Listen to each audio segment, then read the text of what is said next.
Hi guys, welcome back to another Matchbox Garage video. I'm Rob and today we're going to do something a little bit different. Today is my first kind of collaboration video. This is a just for fun build off with Nick's Toy Garage.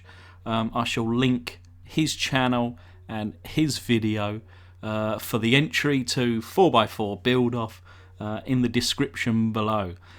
Just for fun, I approached him and said, "Hey, do you want to have a bit of a build off?" We were chatting and we come up with the idea of, okay, let's just do a no holds barred 4x4 build off. There's no rules, there's no regulations. Like I say, it's just for fun. He's going to do a 4x4, I'm going to do a 4x4, both customs, and we'll see how they turn out. So we'll drill down the centre of the posts, remove the flange, and tap those holes using my very handy vise. Now I've got a few 4x4s in my collection here. I've got your, I guess, more modern 1981, which is what I'm going to go with for today. Well, I've got 3 of these in kind of different conditions. As you can see, I've already pre-drilled this one. The body on this is good, the plastics are junk. Between the 3, I can come up with, one good car.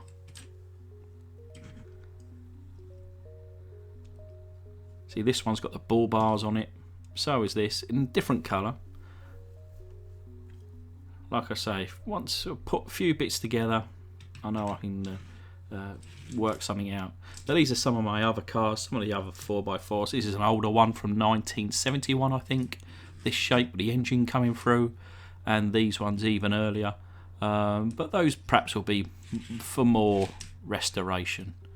Yeah, see, these are the really old ones, the Lesnies. Perhaps they'll get a restoration one day. But today, we're going to be doing a 4x4 custom.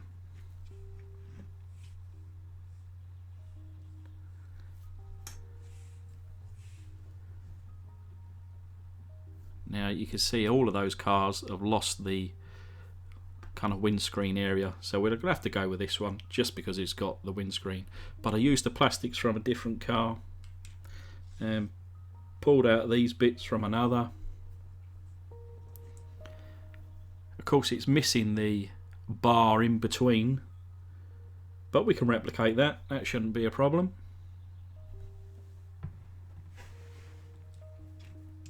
Now the base here is in pretty good condition actually, so I'm not actually going to remove these wheels. I'm not going to paint this base.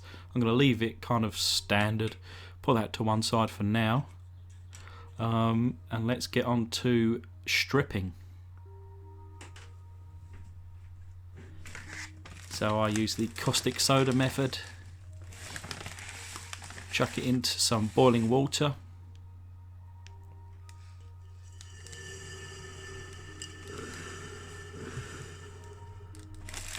And then 2 teaspoons of caustic soda usually does the job.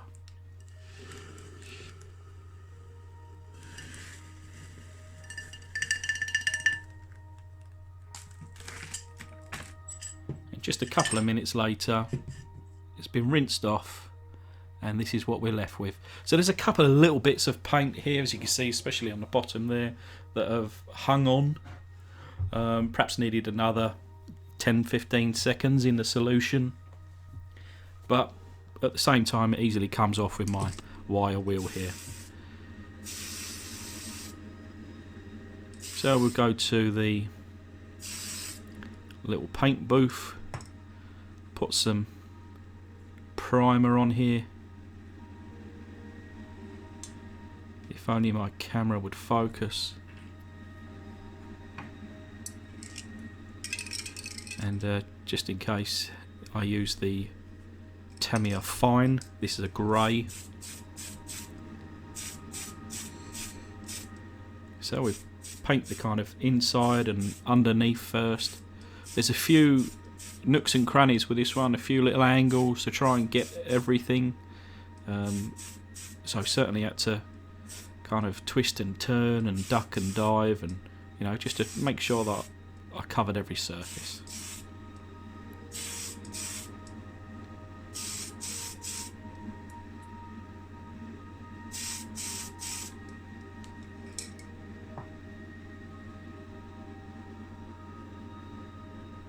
So as you can see, especially in the reflection of the light there, it looks beautiful, but there's a little bit that needs at the back there, just needs a little bit more.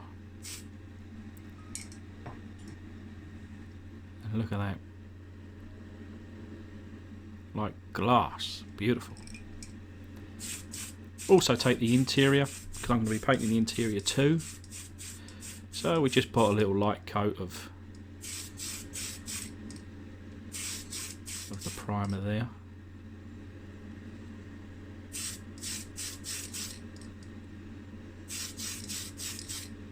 And that should do it.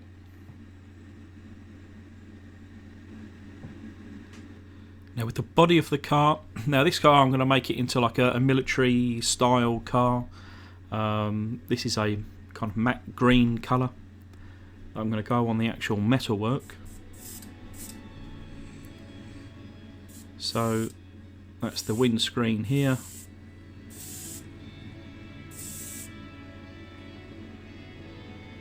And I find now this is an enamel, and in this matte finish, I find it quite forgiving, and I just needed to move my little alligator clip because I was covering up some of the detail.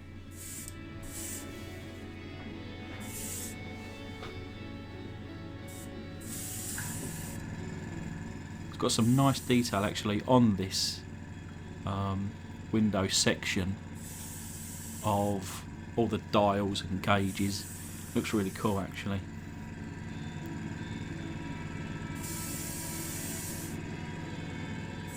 Now I just covered this in one sitting. I didn't go with any 2 or 3 coats. Like I mentioned, I find that this matte stuff, especially in the enamel, is really quite forgiving, so you can almost just keep spraying, and it kind of dries as you go along. So you're kind of doing 1 coat, 2 coat, 3 coat, all in one time. Now, because this is the main body of the car, I do break it up into a couple of sections. I'll just show you the initial one. Otherwise, you would be here all day, and I'm sure you've got better things to do than literally watching paint dry.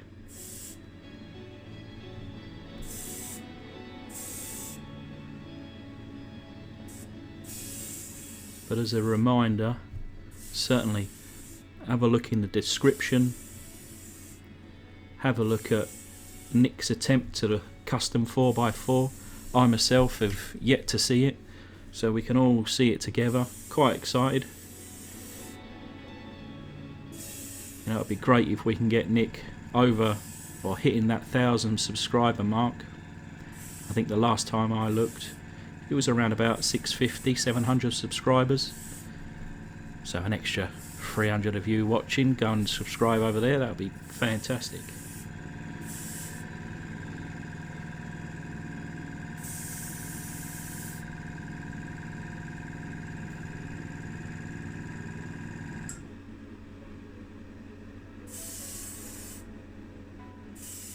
Big dumb hand in the way there. But anyway, after a couple of goes, this is the final. Looks like glass in the light reflection there. Unfortunately, fortunately it's a matte finish, so you can't see any of that shine later on. But yeah, it still looks good. Still nice to get that flat finish. So we switch up now to a brown matte finish for the interior. And obviously the front bull bars.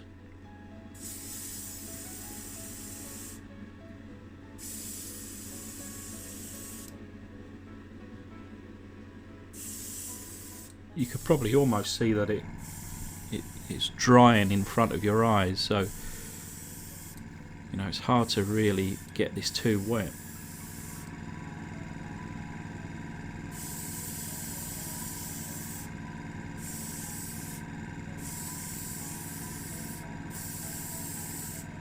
And I've yet to get any runs or any problems, any issues, so I'll continue doing this.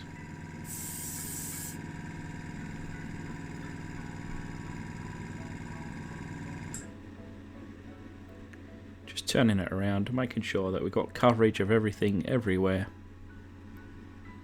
and I'm happy with that. We still get some details in later on, but for now it's a good base to start with. So this is a split pin which I'm going to cut, or I've already cut, and we'll put across the top here. Super glue on the ends and then drop on a bit of baking powder just to add a bit of structure and a bit of strength. So whilst that's off to one side to dry, we turn our attention back to the wheels. Now I painted the wheels in like a satin silver. I didn't want to go with chrome because I thought, you know, it would never be in chrome. But satin silver, and later on I'll add a little bit of Citadel null oil just to kind of take the, you know, even the shine off of that. And obviously some other details there. And a cup of tea. We always need a cup of tea on hand. So this is now the roll cage glued, and then hit up with the same brown, matte brown colour. And this is the interior. Now the back end of it was a waste of time because that goes underneath the actual kind of body of the car, but it was still good practice. I used a toothpick and this Citadel, and then just literally dipped the end in the Citadel and went over all these lines just to give it a bit of depth and character, and it took me bloody ages. And I also painted the steering wheel and rack in a matte black as well, and also the gear shift. So we got the final kind of dried car there, and off camera I'm going to add some further details, but as a reminder of what she looked like and the result. I like this little Jeep, little military kind of matte finish, matte green there on the body, matte brown on all the little details inside. You see I put a little bit of kind of detailing in the spade on the side there, some detailing in the rear lights and the front lights, that jerry can or fuel container on the back, plus whatever other container that is, maybe explosives hardened out the back there. So we've got a spade on each side. I've also used the Citadel to go in with all the kind of the gaps of the vehicle there, just to highlight. I went over again with the wheels with the Citadel just to kind of take away some of that shine. I painted the headlights white, and then again with Citadel just to take off that kind of shine. But yeah, really happy with this one. So I'd like to thank Nick at Nick's Toy Garage for the collaboration. Thanks, mate, for the opportunity. And thanks to my Patreons, Wills and Thangs, Bearded Outcast, Nick again at Nick's Toy Garage, and Mark Dandridge. And then thank you guys for watching. But be sure to head over to Nick's channel to watch his video too.